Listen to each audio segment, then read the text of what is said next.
মুসলিয়ানগণ আসসালামু আলাইকুম। জারু ভাই সম্বন্ধে তো বলার কিছু নাই, শুধু একটু বলবো যে আমাকে অত্যন্ত স্নেহ করতেন, আমাকে বিভিন্ন ব্যাপারে পরামর্শ দিতেন। আজকে উনি পিতা হিসাবেও সফল। ওনার ছেলে ডাক্তার, একজন আমাদের বারের ম্যাজিস্ট্রেট।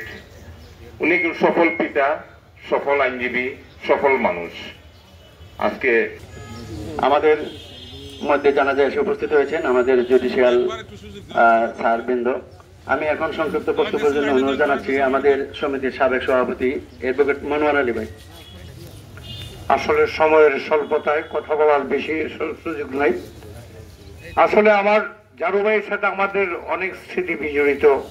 উনি সফল পিতা, আর ওনার জীবনে অনেকেই ইতিপূর্বে বলছেন যে আসলে কোনোদিন কারোর সাথে মেজাজ দেখায়। 11টার সময় এখানে জানাজার পরে 12টার সময় আমাদের জেলা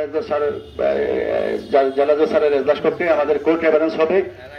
তারপরে জোহরের নামাজ আমরা পড়বো। জোহরের নামাজের পরে 2টার সময় আমাদের সমিতির 1 নম্বর হলে আমাদের এখানে শোকসভা অনুষ্ঠিত হবে। দাফন হবে মাধবপুরের আদাউর ইউনিয়নের নজরপুর গ্রামে ওনার নিজ বাড়িতে বাদ আসর দাফন হবে।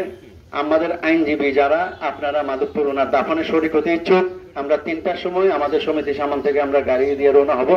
আপনারা এখানে উপস্থিত থাকবেন যারা ওনার বাড়ির দাফনে যেতে ইচ্ছুক।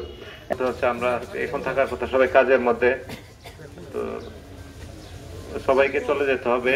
আপনারা সবাই বলতেছেন যে উনি সফল, কি ফলে পড়েছে ওনার যে সন্তানাদির যে সফলতা শুনলাম আপনাদের কাছে, তো এটাই ওনার মানে কাজের স্বীকৃতি। উনি কেমন ছিলেন এটা আর বলতে হয় না।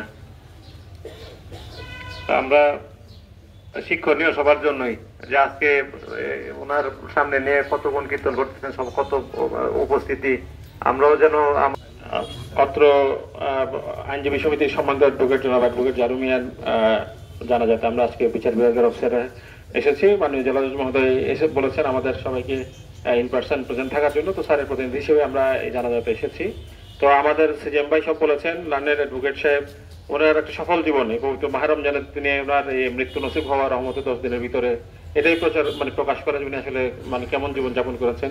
এছাড়া ওনার সন্তানরা 3জনই, একজন আমাদের বারের লার্নের লয়ার, একজন ডাক্তার, একজন প্রশাসন ক্যাডারে আছেন। তো স্বাভাবিকভাবে বোঝা যাচ্ছে ওনার একটা সফল জীবন, একটা ভালো মৃত্যু, সন্তানাদি ভালো হওয়া। তো আলহামদুলিল্লাহ ওনার সফল জীবন। আমি ব্যক্তিগত ওনার জানাজা। সম্মানিত মুসলিয়ান, আসসালামু আলাইকুম। আসলে মায়েরকে সামনে রেখে এতক্ষণ কথা বলাটা মায়েদের জন্য খুবই অস্বস্তিকর এবং আমাদের জন্য অস্বস্তিকর এই কারণে যে যত তাড়াতাড়ি জানাজা পড়ে তার জন্য দাফন কাফন সম্পন্ন করেছে সেটাই ভালো। তো আমি এখানে আপনাদের এখানে এসেছি বেশি দিন হয় নাই, প্রায় 2 মাস হলো। তো আজকে খবরটা শুনলাম এবং ওনার সন্তানাদি সম্পর্কে শুনলাম যে উনি একজন ভালো এক সফল মানুষ হিসেবে দুনিয়া থেকে বিদায় নিয়েছেন। আমরা তার আত্মার মাগফিরাত কামনা করি। এবং সম্মানিত মুসলিয়া কেরাম, আমরা যে মাইয়িতের জানাজা কিছুক্ষণ পরে পড়ব, যিনি একজন বীর মুক্তিযোদ্ধা। 1971 সালে তিনি জান বাজি রেখে দেশকে স্বাধীন করেছিলেন। উনি একজন ভালো মানুষ ছিলেন। আমার হবিগঞ্জ জেলা কমান্ডার দীর্ঘদিন উনি কাজ করেছেন, আর সবার সাথে ভালো সম্পর্ক ছিল, আপনারা চেনেন জানেন। তো আমি ওনার কথা বেশি বলবো না, ওনার আত্মার মাগফিরাত কামনা করছি এবং দোয়া করছি যেন ওনার সকল ভালো কাজের উসিলায় আল্লাহ যেন ওনাকে জান্নাতবাসী করেন। আসসালামু আলাইকুম ওয়া রাহমাতুল্লাহি ওয়া বারাকাতুহু।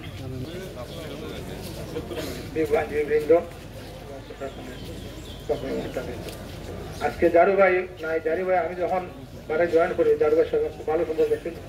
উনি আমার অত্যন্ত স্নেহ করতেন। ছোট ভাই সবসময় কোনোদিন আর নাম ধরে ডাকেন নাই, সবসময় ভাই, ছোট ভাই দিকে আও, ছোট ভাই দিকে। আমি সবার কাছে ওনার জন্য মাফ চাই। আল্লাহ যদি ওনারা বলার পথে কোনো ভুল ত্রুটি হয়ে থাকে বা অজান্তে কোনো আপনার দুঃখ হয়ে যায়, আজকে মাফ করে দিবেন। এবং ওনার পরিবারের পক্ষে ওনার সুযোগ্য সন্তান আমাদের বারের সদস্য, দীর্ঘদিন আমার আব্বা আপনাদের সঙ্গে চলছেন, সিনিয়র আইনজীবীবৃন্দ, জুনিয়র ওনার কলিগ। দীর্ঘদিন প্রায় 1985 ইংরেজি থেকে উনি এই বারের সদস্য ছিলেন। আমি জয়েন করেছি 2009 সালে। তারপর থেকে আব্বা আস্তে আস্তে প্র্যাকটিসটা ছেড়ে দিয়েছিলেন, যে আমি যাতে আমার কাজ কন্টিনিউ করতে পারি সেই জন্য উনি প্রচুর সাপোর্ট আমাকে দিয়েছেন। চলার পথে যদি কারো মনে কষ্ট দিয়ে থাকেন আল্লাহ আমার মাফ করে দিবেন এবং কোনো ধরনের লেনদেন যদি থাকে অবশ্যই আমার সঙ্গে যোগাযোগ করবেন, আমি সাথে সাথে পরিশোধ করবো। আসসালামু আলাইকুম। كفاية الصلاة لله تعالى والصلاة على النبي والدعاء لهذا الميت اقتداء بهذا الإمام متوجها